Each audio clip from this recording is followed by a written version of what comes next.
তারপরে হলো যে শোয়ানোর কিছু নিয়ম আছে।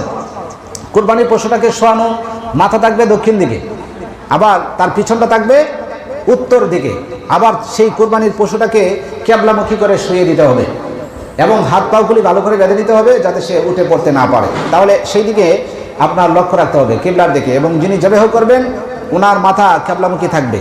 এবং আরেকটা হলো যে বিসমিল্লাহ তো অবশ্যই বলতে হবে। আবার যদি কেউ ইচ্ছা করে যদি বিসমিল্লাহ পড়া ছেড়ে দেয় কুরবানি দেওয়ার সময়, যারা ধরবে, বিশেষ করে যিনি কুরবানি দেবেন ওনাকে বলতে হবে একবারে যে দোয়াটা ছাড়া কুরবানিই হয় না। কুরবানির আগে পিছে অনেক দোয়া আছে, সেই দোয়াগুলো তো আপনারা জানেন না হয়তো। কুরবানির যে দোয়াটা ছাড়া কুরবানি হয় না সেই দোয়াটা হলো বিসমিল্লাহি আল্লাহু আকবার, এটা বলতেই হবে। আগে পিছে আরো দোয়া আছে, জবাইয়ের আগে কিছু দোয়া আছে, তারপরে জবাইয়ের পরে কিছু দোয়া আছে, সেইগুলো হচ্ছে সুন্নত। কিন্তু যে দোয়াটা ইচ্ছে করে যদি কেউ বিসমিল্লাহ বলা ছাড়া কুরবানি দেয় তাহলে সেই কুরবানি জায়েজ হবে না। এটা কুরবানির গোশত না, এটা মৃত গরুর গোশত খাবার সমান হবে। কথাটা বুঝে আসছে? তাহলে যারা ধরবে তারাও বলবে, আর বিশেষ করে যিনি কুরবানি দিবেন তাকে বিসমিল্লাহি আল্লাহু আকবার বলতেই হবে, না হয় কুরবানি